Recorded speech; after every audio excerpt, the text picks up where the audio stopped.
think of ourselves as the most powerful beings in the universe, it's unsettling to discover that we're wrong.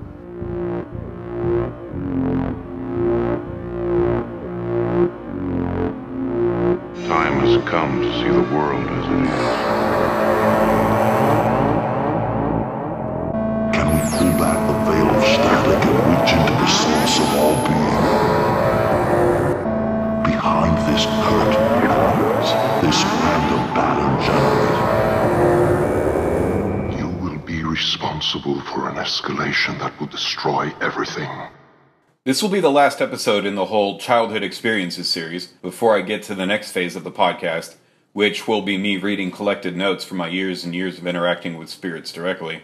Once again, the stories I'll be reading on this episode are Mystery Gifts, Queen Mary, Pink Light, and The Trials of Jim.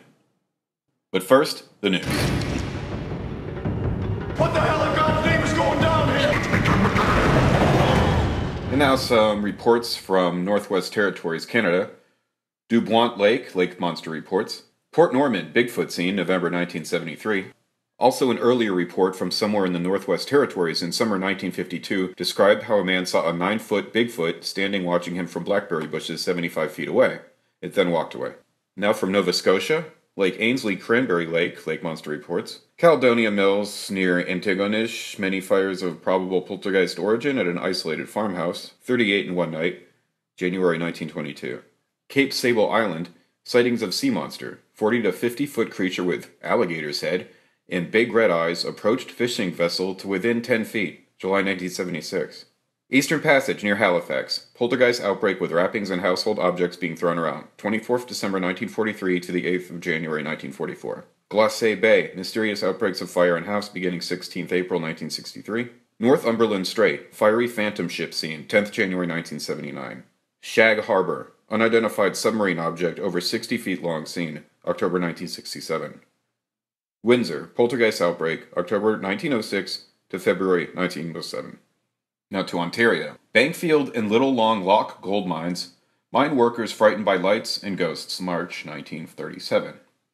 Okay, now Lake Monster reports from Lake of the Bays, Barons Lake, Conway's Marsh, Lake Deschênes, Lake Erie, Lake Huron, Lake Mazenau, Lake Miminisha, Muskrat Lake, where I guess the monster's called Mussy, Niagara River, Nighthawk Lake, Nith River, the monster's called Slimy Casper, Lake Ontario, the monster's called Metro Maggie, River Ottawa, Bay of Quinte, Rideau Canal, St. Lawrence River, Lac Chou, Lake Simcoe, it's called Ego Pogo, or Kempenfeld Kelly, Lake Superior, Lake Temiskaming. In Burgess Township near Perth, stone throwing and other poltergeist activity at a farmhouse, January 1935. Cachet Lake, Algonquin Park, long, low-moving cloud emitted continuous rumbling noise, no hail or rainfall, no signs of lightning, July 1931.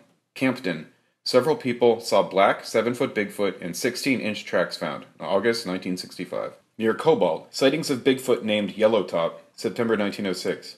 In July 1923, prospectors saw Bigfoot in a blueberry patch.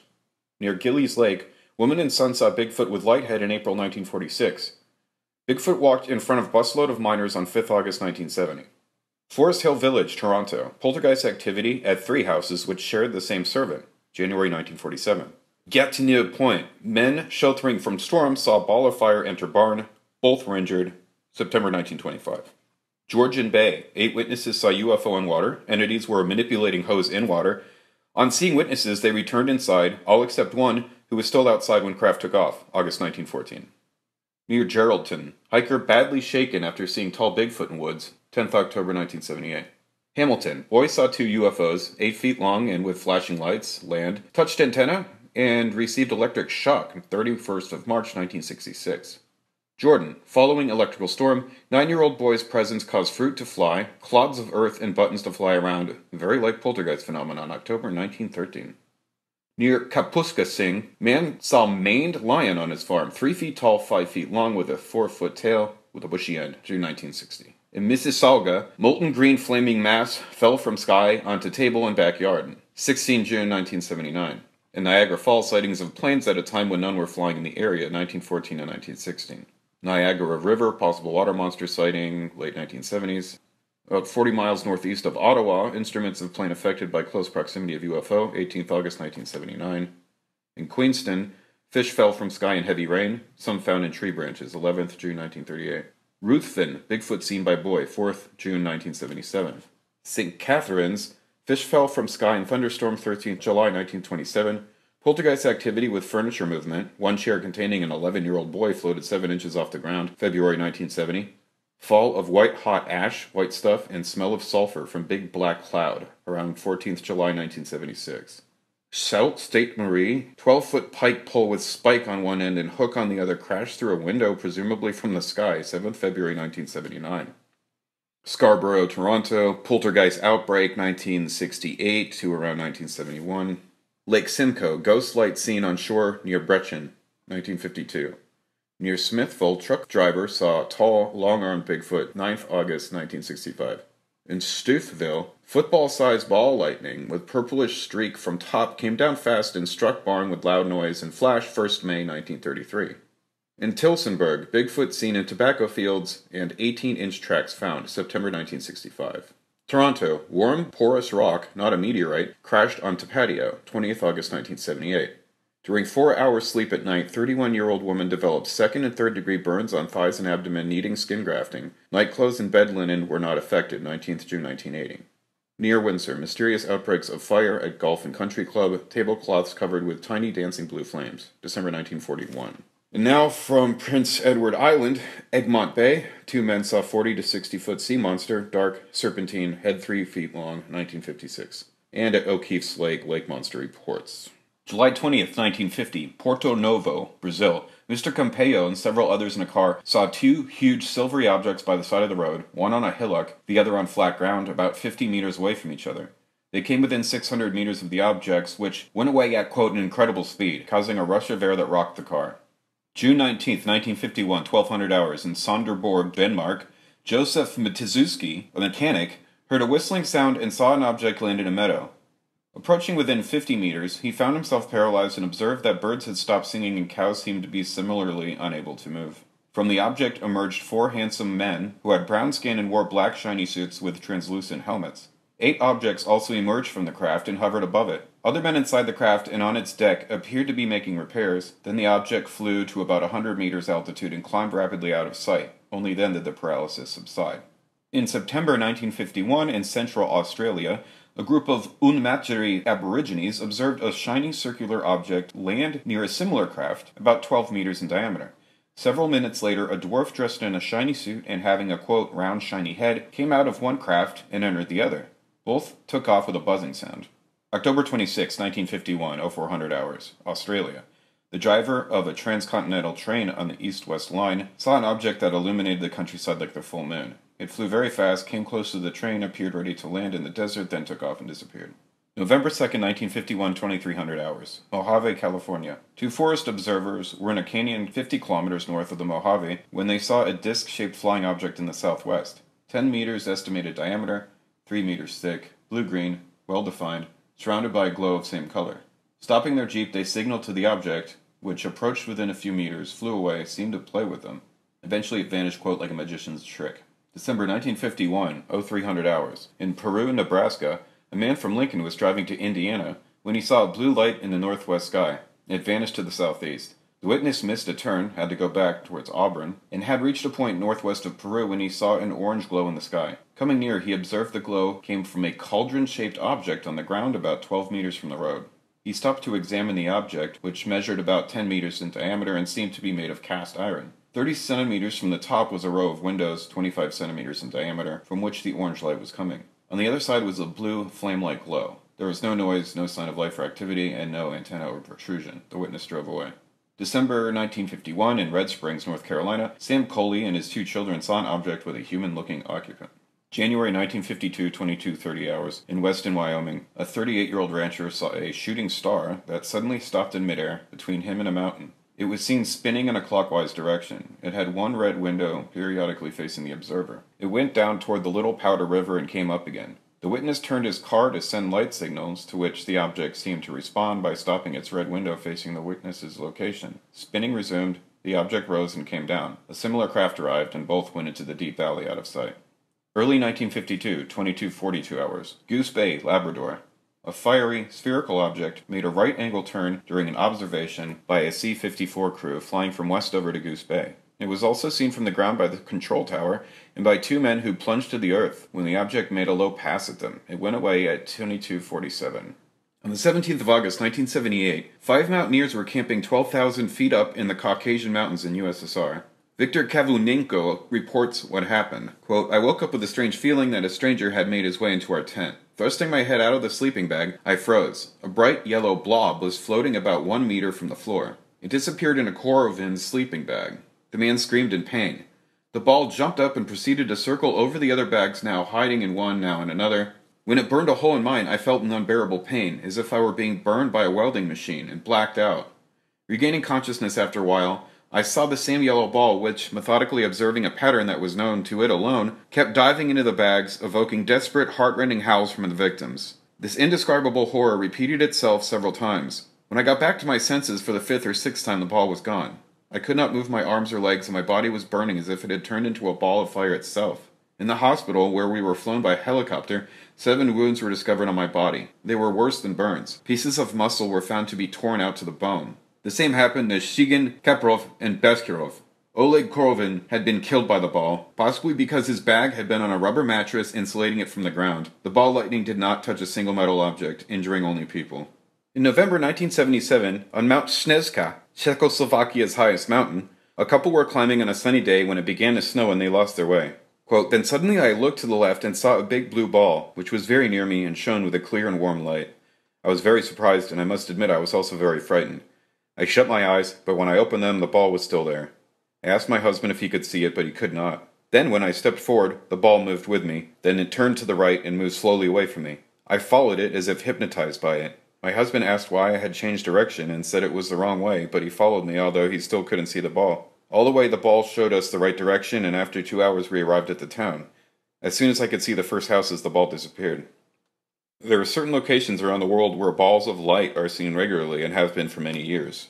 The most famous ones are probably the Saratoga Light and the Marfa Lights, both in Texas, the Brown Mountain Lights and Mako Light, both in North Carolina, the Hornet Spook Light of Missouri, and the Min Min Light of Queensland, Australia, but there are many, possibly hundreds others of lesser fame. In Chalix, Dordogne, France, on October 4th, 1954, Mr. Guéraud, a man who is regarded as trustworthy by local residents, saw a round flying object, the size of a small truck, shaped somewhat like a cauldron. It landed in his field, and a door slid open. 2 quote-unquote normal men in brown coveralls came out. They looked like Europeans and shook hands with Guéraud. Then they asked, Paris? North? The poor farmer was so taken aback that he did not answer. The 2 men stroked his dog and flew away. On October 20th that same year, a 40-year-old Czech worker who lives in France was going to work at 3 a.m. near Rodin-l'Etape, Vosges. When a quarter of a mile from his house, he met a heavy-set man of medium height, wearing a gray jacket with insignias on the shoulders and a motorcyclist's helmet and carrying a gun. The stranger spoke an unknown language. The witness, Laszlo Jujvari, knew some Russian and tried that language. The man, who spoke in a high-pitched voice, understood him at once and asked, Where am I? In Italy? In Spain? Then he wanted to know how far he was from the German border and what time it was. Ujvari told him it was about 2:30, and the man pulled out a watch which said 4 o'clock. The visitor then told the witness to move along. Soon Ujvari came into view of a craft that had apparently landed on the road. It was shaped like 2 saucers glued together, about 5 feet in diameter and 3 feet high. Ujvari came within 30 feet of it, but the unknown individual told him to move away, and soon he saw the object rise vertically, quote, with the noise of a sewing machine. October 12, 1954, at about 10:30 p.m., at Sainte-Marie-Heublé on the Atlantic coast of France, 13-year-old Gilbert Lele was walking around outside, about half a mile away from his parents' home, when he saw, in a pasture, a machine he describes as a phosphorescent cigar. Close to the object was a man wearing a gray suit, boots, and a gray hat. In a familiar gesture, the man put his hand on Gilbert's shoulder and told him in French, Look but don't touch. In his other hand, the man held a sphere from which purple rays were emitting. Shortly thereafter, he climbed aboard the craft and shut the door with a clapping sound. Gilbert had time to see something like a control console with numerous colored lights on it. The craft rose vertically, made a couple of loops while throwing light in all directions, and vanished. A foggy morning, June 1968, in Argentina. An artist, 70-year-old Benjamin Solari Paravicini, was walking around when he was confronted by a tall blond man with clear eyes who addressed him in an unknown language. Thinking he was some insane character, the witness went on his way, but then he lost consciousness. He woke up inside a strange craft where he was told, among other things, that the saucer people were keeping a watch on the Earth to avoid a catastrophe. July 18, 1967, Boardman, Ohio, Reverend Anthony De Polo was awakened by a strong sound similar to the background music of a science fiction television show. He thought that someone was telling him to go downstairs. He did so and looked outside. There, between his house and the next one, he saw a figure wearing a luminous suit. De Polo went outside. The sound started again, and he then received a message. "You have nothing to fear. I shall not hurt you, and I know you will not harm me." De Polo came closer. The sound started again, and he received a third message. "Danger, I must leave." De Polo saw a light, or rather a kind of glow in the sky. When he lowered his eyes, the strange entity had vanished. March 23, 1966, Temple, Oklahoma. W.E. Laxon, 57, a civilian instructor with the U.S. Air Force, was driving south toward Shepherd Air Force Base at 5 a.m. when he found the road blocked by a large object the size of a Douglas C-124 Globemaster without wings or engines resting on pads.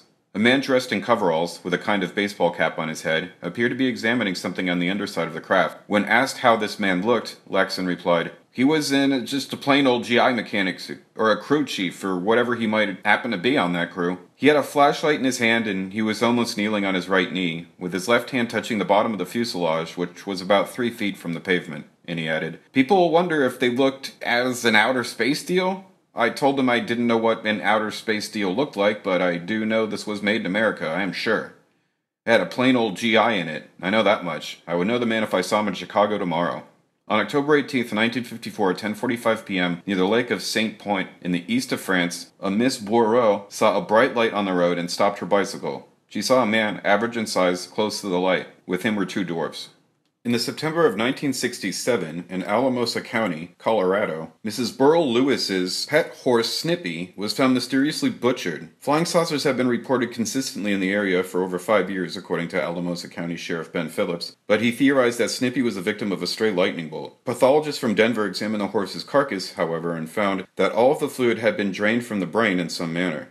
He rejected outright the lightning theory. Nightcap's final conclusion was that some hoaxers had hauled a vat of acid out to the field where Snippy was prancing, slit the animal's throat with a scalpel, built a huge tripod with long heavy poles, and lowered the horse into a vat of acid with block and tackle.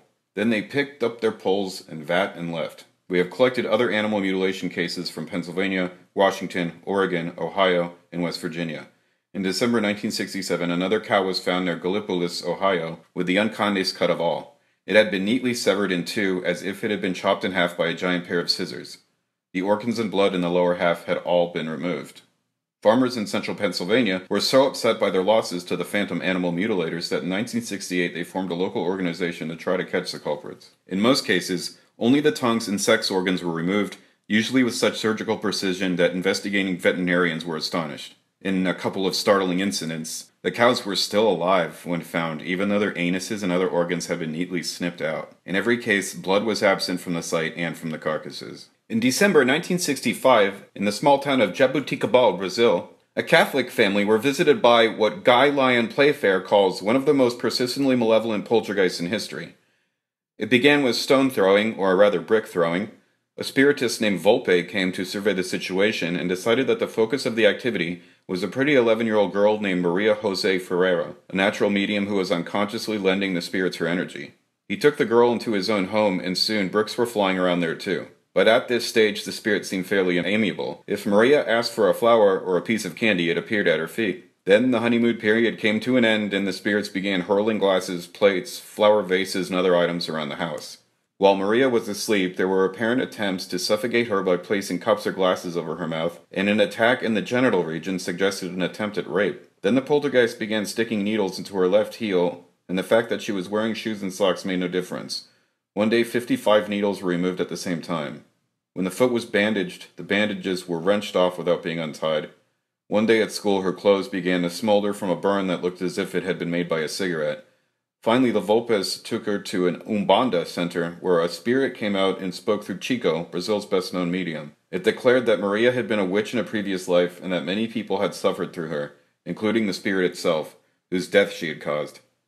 Pleas were ignored, and although the more painful attacks ceased, the poltergeist continued to throw fruit and vegetables around. Finally, Maria died from drinking ant killer in a soft drink. Whether it was suicide or whether the spirit introduced the poison was never established. When Playfair had finished reading Maria's file, he asked Andrade why it was that such cases always seemed to happen in the backwoods to uneducated people. Andrade shook his head and took a file from his drawer. Look at that. The story was so incredible that Playfair decided to double-check and went to meet the girl involved. She was a Catholic with a master's degree in psychology, and Playfair calls her Marcia F. Marcia had incurred the wrath of the spirits by picking up an offering made to the sea goddess Yamanja. It was a small plaster statue of a woman with most of the paint washed off it, and when Marcia found it on the beach near Santos, she decided it would make a nice ornament for the apartment she shared with another girl. A few days later, Marcia was violently ill with food poisoning. Then she began spitting blood. A holiday with her parents was pleasant and uneventful. The statuette stayed behind on the mantelpiece. But when she returned, the pressure cooker blew up and burned her face and neck.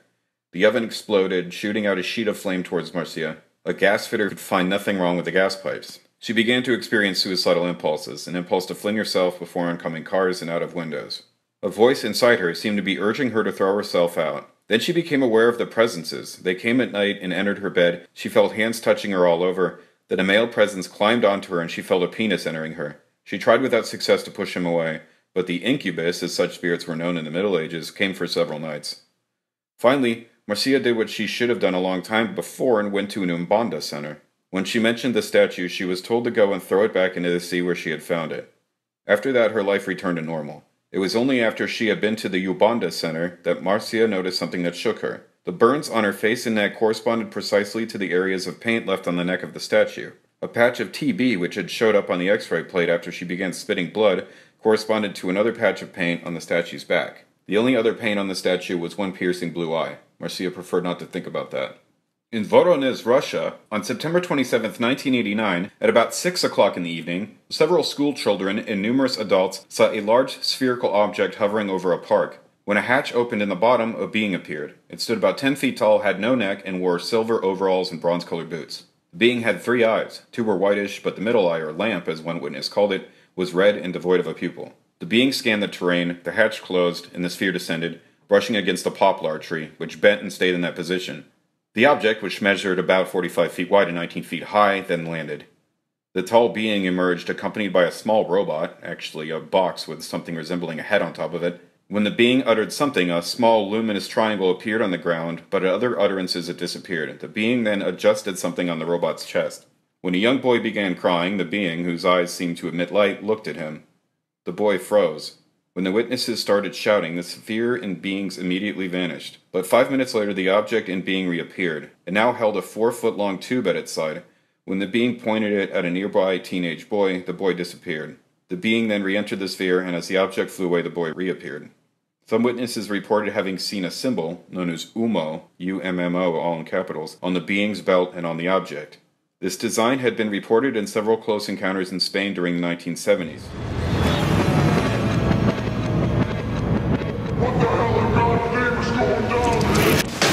That was a public service announcement designed to scare the shit out of you. Mystery gifts. Years ago, 2 friends of mine were getting married outside at a very interesting and beautiful place outside of Austin, Texas, known as the Wizards Academy. We initially thought that it was a place that trained illusionists in their entertainment craft, but it actually has nothing to do with illusionists, stage magicians. It's actually kind of a progressive, quasi-New Age place for more spiritually minded business people to have adult retreats and to take classes on mentally improving their business practices and mindsets. It was an extremely beautiful place. Lovely gardens spreading out over the side of a hill, which offered a really great view of the rolling hills around Austin. There were many quotes engraved onto plaques about the place, which were very progressive and spiritually minded. A friend and I were the only 2 visitors there who seemed to really appreciate the beauty and positive power of this place. He was taking lots of pictures and I was marveling at every flower, statue, and plaque. Most of the other visitors there were just making Harry Potter jokes because of the place's name, but the 2 of us made many comments on how magical and wonderful it was. After the wedding, when we were changing our clothes in our hotel rooms, I found something very unexpected in my pocket. A bit of what must be jewelry of some sort. It was made of a very malleable golden bronze metal, and was basically in the form of a flower, each petal in the shape of a heart. The heart petals had a solid frame, but their interiors were made of an extremely fine mesh, indicating a possible high quality.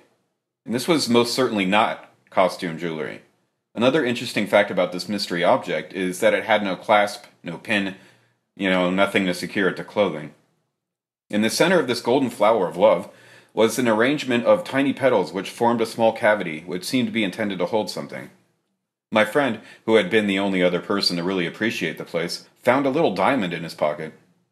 We were both surprised to find that the diamond he was given fit perfectly into the opening in the center of my golden flower. We asked everyone else, but no one else found anything in their pockets. An interesting thing to note is that the friend who found the diamond in his pocket went through a serious crisis that night, and I helped him through it, at one point, even literally picking him up and carrying him through a parking garage. He eventually gave me the diamond, and I still have them both to this day. Queen Mary. Going back in time quite a bit to a family trip to California, my family once stayed at the famous Queen Mary Hotel, which, if you don't already know, was a passenger ship that tragically ran into a military vessel, killing many people. Later, it was decommissioned, permanently fixed to a dockside, and converted into a hotel. Now, the Queen Mary is infamous for many, many reported paranormal events, and at the time, I had a book that chronicled all the purportedly haunted resorts and hotels across the United States. My brother and I read the section on the Queen Mary, much to the detriment of me being able to sleep that night. Anyway, one of the stories said that one of the rooms was so severely and violently haunted that the Queen Mary staff had to board it up, never allowing anyone to ever sleep there again. My mom, who always completely dismissed the paranormal at every turn, decided that she would debunk this ridiculous story, so she took us to the room in question to show us that it was not locked up and that most likely somebody was rooming there at the moment. Well, when we arrived at the room, it was boarded up. Very, very much so. She had nothing to say after that, and the really creepy thing is that once outside the ship, my brother and I noticed that the porthole looking into that room was boarded up on the inside. I mean, if it was a room which was shut down for normal reasons, why would they board up the porthole? It's not like anyone could peek in and see a messy room under construction or anything like that. The porthole was situated over a drop of about 7 feet with nothing but water under that. There was no way that anyone could get a look inside. Pink light. Years ago, I had a dream that I had walked into my kitchen and pulled the phone cord out of the wall. After I did this, a bright and beautiful pink light shined out of the opening. Shone out of the opening? I don't know. The next morning, when I walked into the kitchen, I noticed that the phone cord was pulled out of the wall. Now, of course, the first assumption is that I pulled it out of the wall while I was sleepwalking. But, I don't know, my covers were still over me when I woke up. I was in the same position I was in when I went to sleep, and I've never been known to sleepwalk. Perhaps a kind of out-of-body thing, maybe? Or maybe just completely isolated and random occurrence of me sleepwalking. I don't know. Funny thing is, I wasn't really able to get it back in after that, for some reason. But whatever, who uses a landline anymore? The Trials of Jim. This collection of stories involves a former friend of mine. His name wasn't Jim, but that's what I'll call him for the sake of anonymity. Jim was a rather troubled individual. He would confide in me, because of my own experiences, that he was suffering some very unpleasant, strange things himself.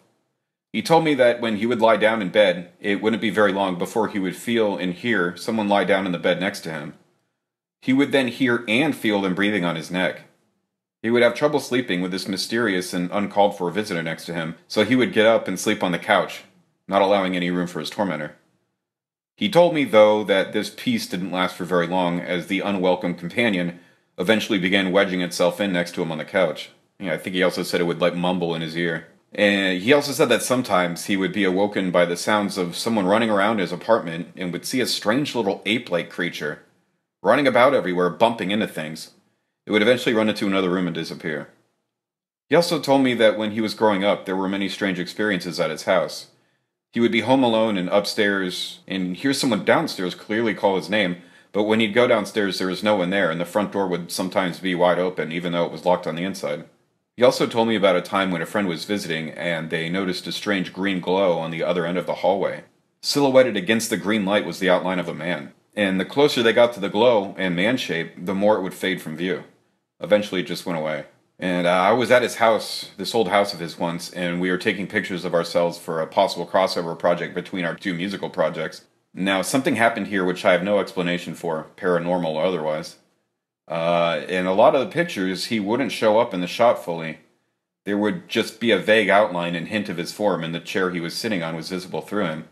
In some of the shots, his upper half was perfectly solid, but his lower half faded until there was nothing. In a few of the shots, he was completely solid. Now, of course, one might accuse him of using a very slow shutter speed and then getting up out of the shot or moving around to create that blurry, faded outlook that occurs when you use a very long exposure and move around. But the thing is, I was there the whole time and can attest to the fact that he did not get up or even move around. We were both sitting perfectly still the whole time. Also, I was completely solid in all the shots. Thing is, he was just as baffled as I was about that. Unfortunately, we don't see each other anymore, and that musical crossover never happened. I really have no idea how that happened or how that's even possible. It's got to be the strangest thing I've seen in my life, honestly, even though I've experienced many paranormal things. That fits in with nothing. I can make no sense of that. In the next episode, I'll start getting into what was meant to be the main focus of this podcast originally, which is to read a collection of reports and notes I've made over the years regarding my experiences with spirits in the occult. He was abducted by aliens earlier this afternoon. That little girl got lost under the bed and she went into an alternate dimension. This article is called 150,000-Year-Old Pipes Baffle Scientists in China. It was posted to themindunleashed.com by Tara MacIsaac. Oopart, out-of-place artifact, is a term applied to dozens of prehistoric objects found in various places around the world that seem to show a level of technological advancement incongruous with the times in which they were made. Ooparts often frustrate conventional scientists, delight adventurous investigators, open alternative theories, and spark debate.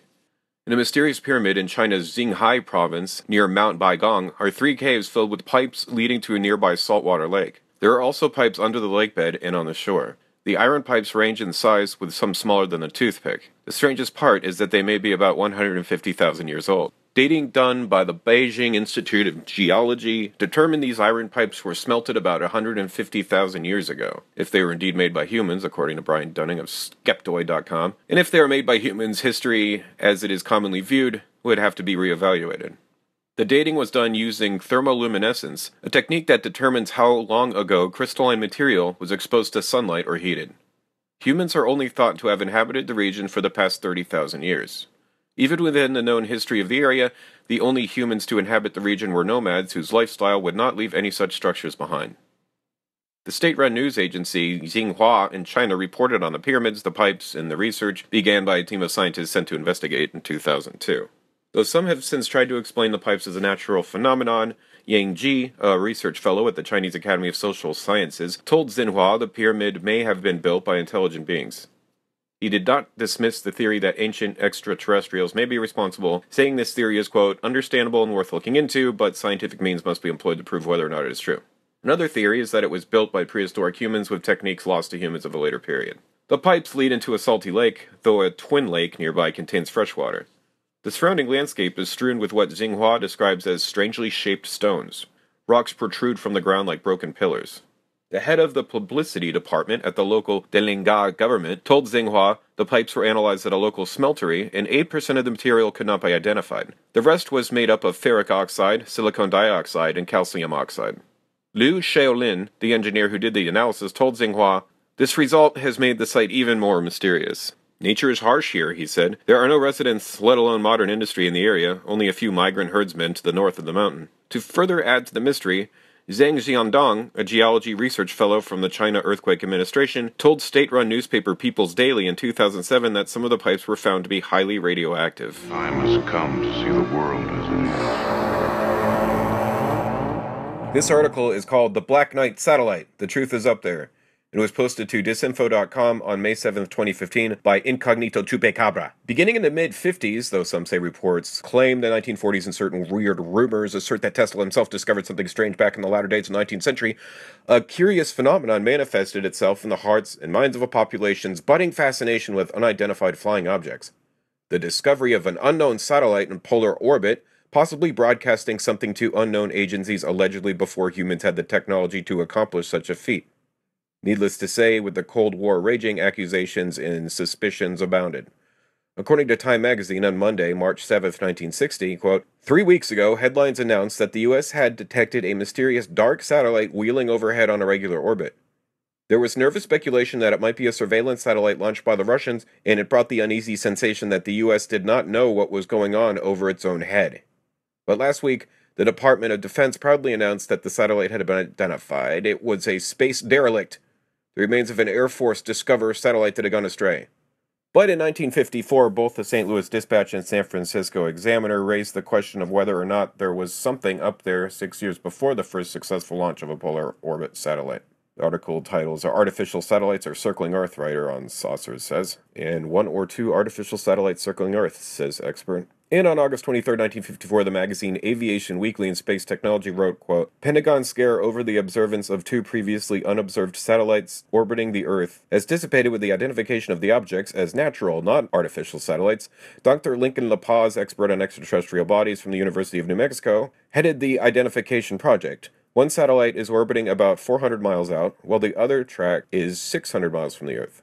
Pentagon thought momentarily the Russians had beaten the U.S. to space explorations. According to AncientCode.com, an Ancient Astronauts Theory website, quote, interest in the Black Knight was higher each year. In 1957, an unknown object was seen shadowing the Sputnik 1 spacecraft. According to reports, the unidentified object was in polar orbit. At that time, the United States nor the Russians possessed the technology to maintain a spacecraft in polar orbit. According to our research, the first polar orbiting satellite was launched in 1960. Polar orbits are often used for Earth mapping, Earth observation, capturing the Earth as time passes from one point, and reconnaissance satellites. This would put the Black Knight in the category of an observational satellite. The only question here is who placed the Black Knight in a polar orbit and for what purpose? The object continued to amaze astronomers worldwide. In the 1960s, the Black Knight was located once again in polar orbit. Astronomers and scientists calculated the object's weight to be over 10 tons, which would be at that time the heaviest artificial satellite to orbit our planet. The Black Knight's orbit was unlike any other object orbiting Earth, as it was moving twice as fast when compared to any other man-made spacecrafts. There are also several reports that the Grumman Aircraft Corporation gave much importance to this mysterious satellite. On September 3, 1960, 7 months after the satellite was first detected by radar, a tracking camera at Grumman Aircraft Corporation's Long Island factory took a photograph of the Black Knight. At that point, people all over the world started identifying the object in the sky, which could be seen as a red light moving at higher speed compared to other satellites in an east-to-west orbit. The Grumman Aircraft Corporation formed a committee to study the data received from the observations made, but nothing was made public. In 1963, Gordon Cooper was launched into space. On his final orbit, he reported seeing a glowing green object in front of his capsule in the distance moving towards his spacecraft. The Muchia tracking station in Australia, which Cooper reported the object to, picked up this unidentified object on radar traveling east to west. NBC reported this, but after Cooper returned to Earth, the reporter were not allowed to ask Cooper about the unidentified object. Time has come to see the world as it is. This article is Harvard neurosurgeon confirms the afterlife exists. It was posted to beyondblindfold.com on July 25th, 2016. Do we have a soul? Is there life after death? The afterlife is something that has been experienced by countless people since recorded history who have returned to tell their tales, with the most noteworthy account experienced firsthand by Harvard-trained brain neurosurgeon of 25 years, Dr. Eben Alexander. This is not just another afterlife account that can be written off as a hallucination. Before we look at exactly how his experience of the afterlife defies all scientific explanation, let's explore his account a little bit. Before his experience, he did not believe in the existence of a non-physical spirit. Trained in Western medical school and surrounded by medical colleagues who are deeply invested in the materialism view of the universe, he thought that the idea of a soul was outlandish. Like most skeptics, he believed stories of the afterlife to be hallucinations or products of the human imagination. Dr. Alexander changed his mind after he was in a coma for 7 days caused by severe bacterial meningitis. During his coma, he experienced a vivid journey into what he knew to be the afterlife, visiting both heavenly and not-so-heavenly realms. After returning to his body and experiencing a miraculous healing against all odds, he went on to write the New York Times #1 best-selling book, Proof of Heaven. What Dr. Alexander confirms is that our life here is just a test to help our souls evolve and grow, and that the way we succeed in doing so is to proceed with love and compassion.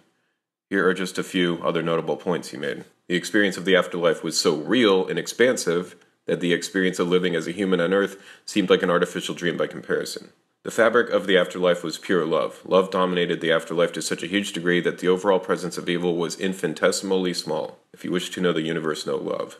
In the afterlife, all communication was telepathic. There was no need for spoken words, nor even any separation between the self and everything else happening around you. All the questions you asked in your mind were immediately answered to you telepathically as well. When asked what he wants everyone to know about the spiritual realm, he always answers saying that you are precious and infinitely loved more than you can possibly imagine. You are always safe. You are never alone. The unconditional and perfect love of God neglects not one soul.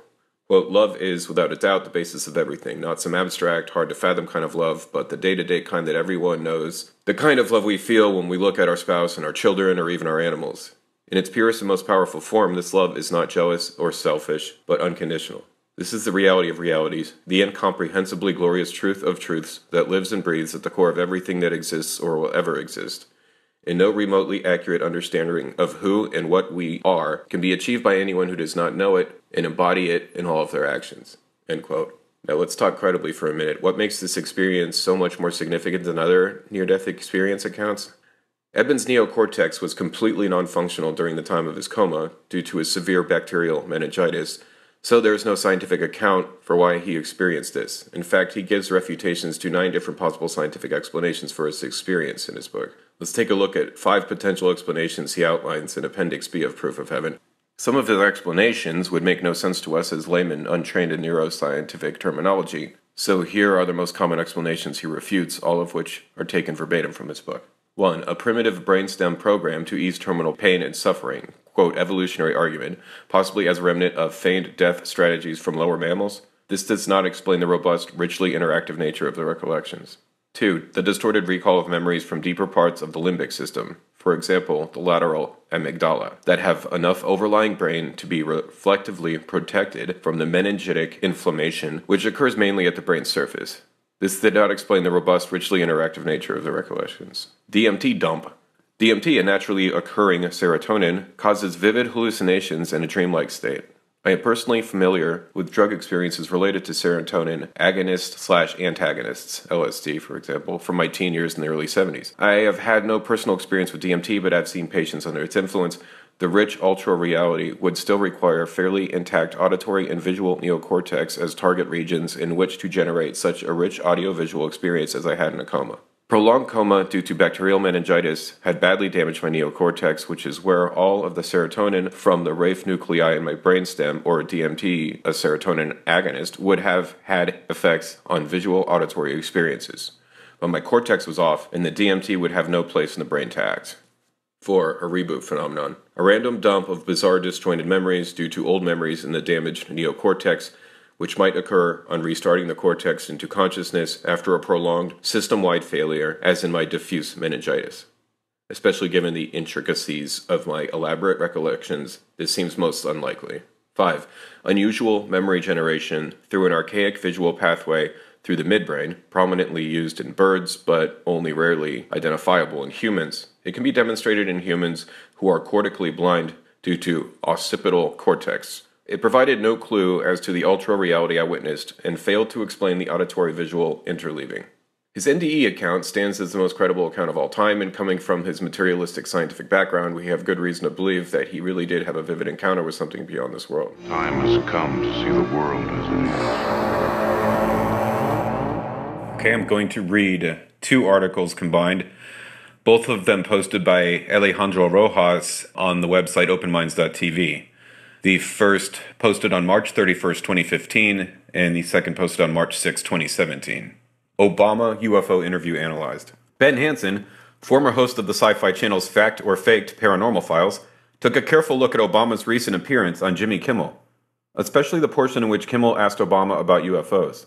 Hansen says his analysis has given him some huge revelations, including that Obama was not joking when he told Kimmel that he can't reveal what he knows about UFOs and extraterrestrials. Hansen has a background in law enforcement. However, he points out in his video analysis, which he posted on YouTube, that he is not a body language expert, just someone with a lot of experience conducting criminal investigations and interviews and working with body language experts. Last year, after Kimmel asked former President Bill Clinton about UFOs, Hansen decided to put his experience to use and analyze what Clinton had said.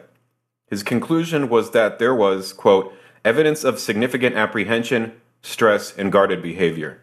Several times when he started down a road and stopped himself in awkward ways as if he was about to say something he shouldn't. End quote. This led Hansen to believe that Clinton knew more than he was sharing, or he learned just enough to indicate that he should stop looking. Earlier this month, Obama appeared on Jimmy Kimmel Live, and Kimmel decided to ask him about UFOs as well. In the interview, Kimmel indicates that he may have seen Hansen's Clinton analysis. Kimmel warned Obama that people were going to look at his facial expressions in every move as he answered these questions to analyze what he was saying. Kimmel's short exchange with Obama about UFOs included a lot of jokes, and both Kimmel and Obama seemed to be enjoying themselves, but the question is, was Obama really joking? The conventional wisdom is that he was. However, Hansen says his analysis shows that the nonverbal communication Obama was displaying tells another story. The first clue that Hansen gives that Obama seemed out of sorts by the UFO questions was his breathing rates. Hansen says that the video shows Obama's breathing rate was much higher during the UFO questioning than the other parts of the interview. Hansen says that this can indicate that Obama was uncomfortable with the next line of questioning. Another aspect of the interview that Hansen felt may indicate there is more going on is the joking itself. He notes that each of Obama's jokes, quote, interrupts, delays, and deflects Kimmel's original question, end quote. Hansen says it is possible the jokes were an attempt, quote, to influence Jimmy to drop the subject, end quote. Hansen says jokes are often used to belittle a person into feeling silly for asking the question in the first place. Hansen notes that Obama has used humor all of the very few occasions he has talked about UFOs. Hansen interviewed Huffington Post writer Lee Spiegel about a UFO joke Obama made that did not go over so well. Spiegel told Hansen that during Obama's first visit to Roswell, New Mexico, Obama told the crowd that the first thing he said when he had landed was, "I come in peace." Obama then went on to say that he is often asked about UFOs by 9 and 10-year-old boys, and he often tells them, quote, "If I told you, I would have to kill you," end quote. Spiegel told Hansen that he felt that last joke was in bad taste, and that the crowd must have agreed because only a few people in the crowd laughed. Hansen wonders if Obama uses humor when he talks about UFOs because he is, quote, uncomfortable telling the truth about what he may know, or if it is due to a fear of ridicule if he takes the subject seriously, end quote. In the video, Hansen asks, quote, might he know more now than he did before he was president, end quote. The biggest revelation for Hansen comes during the last part of Kimmel's UFO line of questioning. Hansen notes that despite all of Obama's joking, Kimmel persists. Hansen says, quote, Obama makes more jokes, but Kimmel is not dissuaded. Kimmel asks, did you look? Did you see? Did you explore? Almost immediately, you are going to see Obama do a series of things that paint a very interesting picture, end quote, Hansen explains. Hansen says Obama completely changes his demeanor at this point from comedian Obama to guarded Obama. Hansen says Obama's smile changes from genuine to more of a look of annoyance. He also says Obama breaks eye contact, which is not unusual for Obama. Hansen notes that in past interviews, Obama often breaks eye contact to look down and to the right. Using neuro-linguistic programming protocols, this often means someone is having an internal dialogue. Hansen says for Obama this seems to be a cognitive process when he requires precision in answering difficult questions. Another thing Obama does at this point is shut his eyes a couple of times, both of which Hansen says were longer than just a normal blink. Hansen notes this could be due to someone trying to block out unpleasant auditory or visual cues. He notes that this is accompanied by a hard swallow, flexing of the jaw, a head turn away from Kimmel, and shaking of the head no with a stuttered reply. Obama's simple reply was, I can't reveal anything. Hansen says there is no way to tell if Obama's earlier replies were anything more than a joke, but Obama's demeanor change with this reply indicate to him that Obama in this case was telling the truth. He likens Obama's demeanor to a guy being asked to go fishing with his buddies, but can't because his wife wants him to clean the garage. He doesn't want to talk bad about his wife to his buddies, so he simply replies, sorry guys, I can't. Hansen feels that Obama's demeanor change is clear, and like the guy with his wife, out of duty, Obama appears to be serious when he says he cannot reveal anything further. Hansen says to Obama this sentence is no longer a joking manner. Hansen explains, this is a serious matter to Obama and everything points to supporting that he truly is not permitted to discuss it. That doesn't mean he personally knows anything about an extraterrestrial presence. It means that who he talked to, why, and when are not for public disclosure. Hansen also points out that John Podesta, a counselor to Obama and former chief of staff for Bill Clinton, recently tweeted about UFOs. Podesta has had a long-time interest in UFOs and is leaving the Obama administration in order to help with Hillary Clinton's presidential campaign. On his last day with the White House, Podesta tweeted, quote, finally, my biggest failure of 2014, once again, not securing the disclosure of the UFO files, end quote. Most have seen this tweet to be a joke. However, Hansen interviewed Bryce Zabel, a filmmaker and former CNN correspondent who says he thinks Podesta was serious. Hansen wonders if the timing of the Podesta's tweet and Obama's discussion with Kimmel about UFOs was a coincidence. In the end, Hansen feels that his analysis has convinced him that there is something more to Obama's comments than mere jokes. He says, all the evidence suggests that there is something to reveal. Whatever it is, we hope that one day it will be. Now Jimmy Kimmel asks another former president about UFO secrets. Jimmy Kimmel is at it again. This time with former President of the United States George Bush. Kimmel has a habit of asking presidents, and a presidential candidate, what they know about UFOs and the government secrets files. Bush was on the hot seat last week, and his answers might make some scratch their heads. Kimmel broached the topic by saying, this is a question, first, that I think is important to me and to the country. When you were in office, I don't know when this happened or if it happened. Did you go through the secret files, the UFO documents? Because, Bush interrupted, maybe. Kimmel finished his question. That would be the first thing I did. Bush responded, my daughters asked the same question. Kimmel was surprised by this and asked, would you be allowed to tell your daughters what was in those files? No, Bush replied. Kimmel continued to push. Now that you're out of office, you can do anything you want, right? True, but I'm not telling you, Bush replied. Kimmel then sought to clarify. Are you not telling me you looked at them? I'm not telling you nothing, Bush responded. This got a chuckle out of the crowd and Kimmel. However, Kimmel was not done yet. He asked, are there really great secrets that you know that you can't share with people? Yeah, Bush replied. Kimmel then asked, there are. And you never write about them? No, Bush replied. Kimmel then suggested perhaps Bush would write about it later in life, like when he is 90. No, Bush replied. Still pressing, Kimmel asked, nothing. What if you were to get a little loopy and start drinking again? Bush asked. Kimmel laughed and agreed. Yeah, start drinking again. Guillermo, get some tequila. That was the extent of their ET conversation. As you can see, the conversation was actually very interesting, though. Bush seemed to imply he has seen UFO files of which he cannot share the content. Was he kidding? In this setting, one which is about getting laughs, that could be assumed.